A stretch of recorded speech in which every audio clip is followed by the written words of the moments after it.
Ndakuramukijeho ubandanya kubana natwe ngaha kuri ino mboneshakure ikugezako amakuru, inkuru n'ibiganiro bigezweko biriko biravugwa irya nino mu gihugu c'u Burundi no hakurya y'imbibe z'igihugu c'u Burundi mu yandi makungu. Nunyemerere nkuhe ikaze, ndaguhaye mwaramutse cange mwiriwe bivanye n'aho dukurikira uherereye.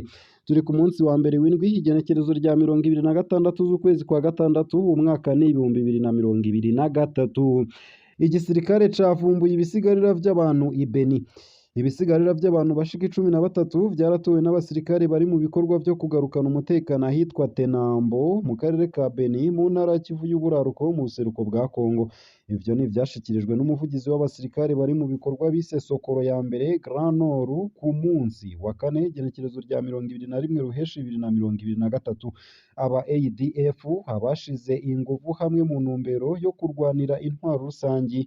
Umugwi w'abagwanyi baturuka mu gihugu ca Uganda boba ari bo bakoze ubwo bwicanyi.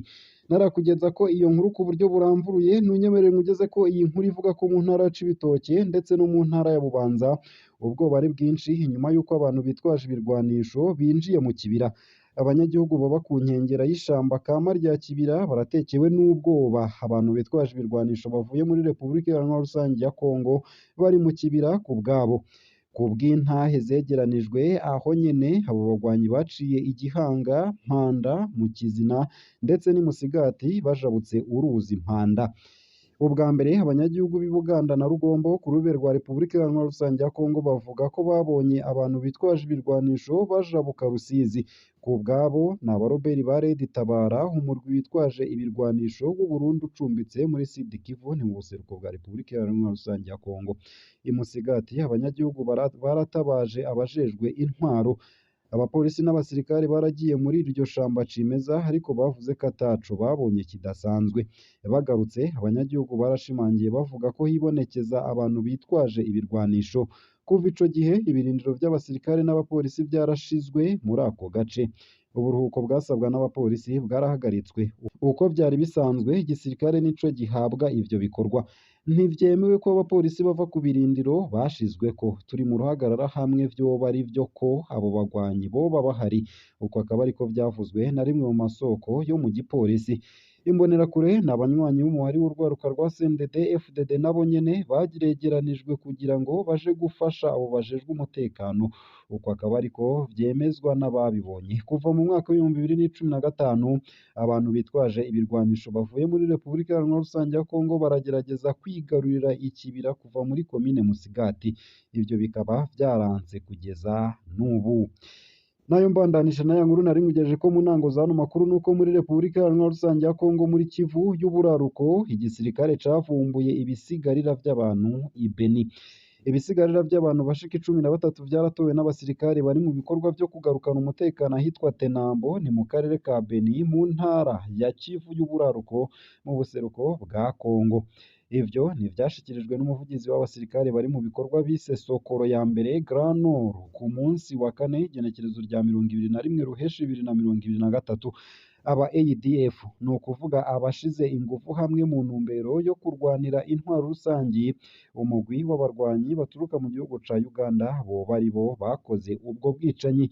Nk'uko vyashikirijwe na Kapitene Anthony Muwarushayi, iryo vumburwa ryakunze kubera ibikorwa vya gisirikare vyariko bikorwa n'igisirikare muri ako karere, aho igisirikare ca Kongo kivuga ko cigaruriye ibirindiro bitari bike vyahorana aba ADF.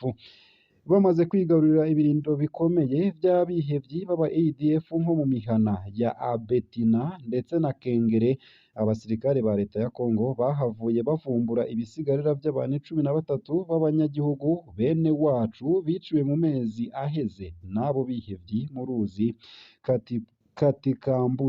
Katikambudu mu karere ka Tenambo. Uko akaba ariko yabimenyesheje. Nk'uko vyamenyeshejwe kandi n'iryo soko ry'amakuru, hifubwa ry'ivyo biziga ryaciye riba uwo munsi nyene rikozwe n'abakorerabushake b'ishirahamwe Croix Rouge. imbere y'urwaruka rwo muri komine Oyica, musitanteri w'akarere ka Beni hamwe n'abakuru mu vya politike n'imico.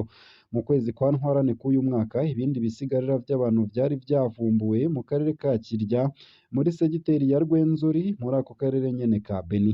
Ivyo vyari ibisigarira vy'abantu baguye mu bitero vy'abarwanyi b'aba ADF nk'uko vyamenyeshejwe n'igisirikare be n'abajejwe intwaro muri ako karere. Narakugeza ko inkuru y'ivyatangajwe na Perezida Evaristo Ndayishimiye, ntunyemerere nkugeze ko iyi nkuru ivuga ko ishirahamwe rijejwe gukurikirana amabarabara ARB ryakuye hasi mu bikorwa vyo gutunganya neza hayari mu gisagara ca Gitega. Nta minsi yaciye tubamenyesheje ko imirongo iciye hagati mu mabarabara yari yarazimanganye uno munsi isize amarangi.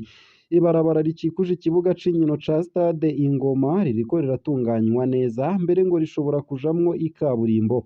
Ubu naho hariko hafurirwa ibinogo vyo mu mabarabara yimbaguritse ari ku murwa mukuru wa politike nyene, ndetse no gutunganya neza ku mpera n'impera z'amabarabara aho biboneka ko hahomvaguritse hagashirwa ikaburimbo gushasha. Shikiriza akajambo kuri iryo shirahamwe ririko rikora ibi bikorwa no ku benegihugu bakoresha amabarabara. Nayo mbandanije na ya nkuru nari ngubwiye mu ntango z'ano makuru, nuko Perezida Ndayishimiye hariko yibaza igituma Bapteme muri kaminuza y'u Burundi yakuweho n'ukuntu ngo yari ifise ikimazi gikomeye. Umukuru w'igihugu c'u Burundi Evaristo Ndayishimiye haribaza igituma umugirwa wo kwakira abanyeshuri bashasha binjiye muri kaminuza y'u Burundi benshi bazi nka Bapteme wakuweho n'ukuntu ngo wari uryoshe, ukuntu watunganywa ndetse ukanagirira akamaro muri kazoza abanyeshuri baba binjiye mw'iyo kaminuza. Irya Bapteme yari iryoshe, ubatijwe muri kaminuza baba bagukuyemwo agakoko, kugira ngo ube umuntu babanza kugukuramwo ivyiyumviro vy'ubwana. Bavuze ngo umupoyiri ntiyiruka naho imvura yorwa, hariho ababitahura nabi. Ntibaba bavuze ngo ntiyugama, ni ukuvuga ko hari umuntu atagihugumbwa, atakijana n'abaja. Uko akaba ariko Perezida Ndayishimiye yavuze hari ku munsi ugira kabiri w'amasengesho yo guhimbaza imyaka 3 iheze hatwara Uburundi.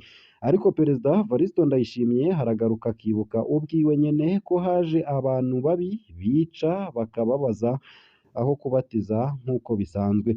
Tubamenyeshe ko uyu mugirwa wo kubatiza abanyeshuri baba binjiye muri kaminuza y'u Burundi wahavuye ukurwaho burundu n'abarongoye iyo kaminuza y'u Burundi, kubera uyu mugirwa waza ukorwa nabi rimwe na rimwe abo banyeshuri bashasha bagahohoterwa canke bakaburabuzwa mu bigo bitandukanye bigize iyo kaminuza. Nayo mu gusozera aya makuru kandi ku civugo agateka k'umwana mu buhinga ngurukana bumenyi, urunani rw'amashirahamwe yitaho ineza y'abana Coalition des associations pour le bien être de l'enfant barahimbaje umunsi mpuzamakungu wahariwe umwana w'umunyafurika kuri uwa 26 ruheshi 2023 mu gisagara ca Bujumbura. Petit Desire Nsabimana arongoye urwo runani ngo uwo munsi mukuru ukaba watunganijwe mu ntumbero yo kuja hamwe n'abasanzwe bafasha abo bana kugira bahure bongere bakorere hamwe kugira bateze imbere agateka k'abana, na cane cane abana bava mu miryango y'amikoro make. Abana 130 bakaba ari bo basanzwe bafashwa n'ayo mashirahamwe, hakaba abafashiriza mu miryango yabo, haba mu kubarihira amashure no mu kubaronsa ibindi vyankenerwa. Agasaba n'abandi bafise umutima wo gufasha guterera agacumu k'ubumwe, haba mu bikoresho, uburyo n'ibindi, kuko ico gikorwa gisaba vyinshi. Uwo munsi ukaba waranzwe n'amahiganwa y'intambo n'udukino dutandukanye, aho abana ba mbere baronyejwe ibikombe hamwe n'imidari itandukanye, barangiza bipfurizanya umunsi mukuru mu gusangira n'abo bana. Tubibutse ko umunsi mpuzamakungu wahariwe umwana w'umunyafurika usanzwe uhimbazwa ku wa 16 ruheshi uko umwaka utashe.